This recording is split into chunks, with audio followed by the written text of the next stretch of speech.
કેરળમાં પશુ ચિકિત્સા વિજ્ઞાનના બીજા વર્ષમાં અભ્યાસ કરતા વિદ્યાર્થીની સ્ટુડન્ટ ફેડરેશન ઓફ ઇન્ડિયાના કાર્યકર્તાએ નિર્મમ હત્યા કરી હોવાના આક્ષેપ સાથે આજ રોજ વીર નર્મદ દક્ષિણ ગુજરાત યુનિવર્સિટી ખાતે અખિલ ભારતીય વિદ્યાર્થી પરિષદ દ્વારા દેખાવને સૂત્રોચ્ચાર કરી વિરોધ નોંધવામાં આવ્યો હતો।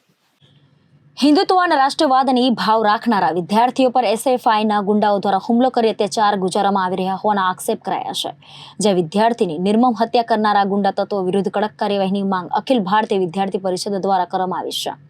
કેરળમાં વિદ્યાર્થીનીની નિર્મમ હત્યા સંદર્ભે દેશભરમાં અખિલ ભારતીય વિદ્યાર્થી પરિષદ દ્વારા ભારે વિરોધ નોંધવામાં આવી રહ્યો છે, જે અંગે સુરતની વીર નર્મદ દક્ષિણ ગુજરાત યુનિવર્સિટીના મુખ્ય દ્વાર બહાર અખિલ ભારતીય વિદ્યાર્થી પરિષદ દ્વારા દેખાવ અને સૂત્રોચ્ચાર કરાયા હતા।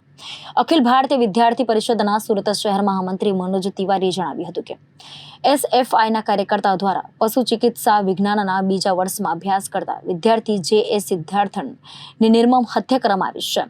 વિદ્યાર્થીમાં હિન્દુત્વ અને રાષ્ટ્રીયવાદની ભાવના હતી, જેના કારણે એસએફઆઈના પેટમાં તેલ રેડાયું હતું, જ્યાં વિદ્યાર્થીને મારી મોતને ઘાટ ઉતારી દેવામાં આવ્યો હતો। એસએફઆઈના ગુંડાઓ દ્વારા વિદ્યાર્થીને મેન્ટલ રીતે હેરેસમેન્ટ કરવામાં આવ્યો હતો। આવા ગુંડા તત્વોને કેરળ સરકાર રક્ષણ પૂરું પાડી રહી છે। વિદ્યાર્થીઓ પર એટલી હદે અત્યાચાર કરવામાં આવે છે, જ્યાં આપઘાત કરવા માટે મજબૂર બની જવું પડે છે। એસએફઆઈના વિદ્યાર્થી નેતાઓ દ્વારા ગુંડાગીરી ચલાવવામાં આવી રહી છે। અન્ય વિદ્યાર્થીઓ જો આ ગુંડા તત્વની વાત નહીં માને તો હત્યા કરી દેવામાં આવે છે।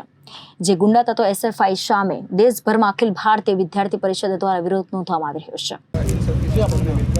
મનોજ જૈન, ગુજરાત પ્રાંત મીડિયા સહસંયોજકની જવાબદારી વિદ્યાર્થી પરિષદ।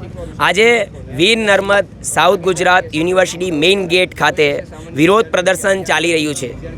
એ વિરોધ પ્રદર્શન સિદ્ધાર્થ નામક જે સ્ટુડન્ટ છે, જે વેટરનિટીના સ્ટુડન્ટ છે, એના માટે છે। એમને કેરળમાં એસએફઆઈના જે ગુંડા તત્વો છે, જે સ્ટુડન્ટ વિંગ છે, એમને મારી નાખ્યું।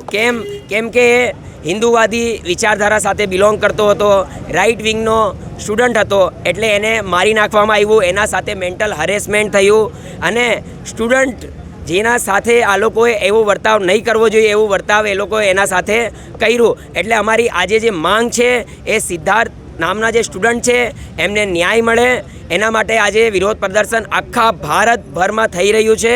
અને જ્યાર સુધી એને ન્યાય નહીં મળે ત્યાર સુધી વિદ્યાર્થી પરિષદ આમ જ આંદોલન કરતું રહેશે અને બીજું પણ જે કરવાનું છે એ કરતું રહેશે। અને જલ્દથી જલ્દ એને ન્યાય મળે એના માટે અમે અવાજ ઉપાડી રહ્યા છીએ। Reporter Hitesh Prajapati, Janadesh news, Surat.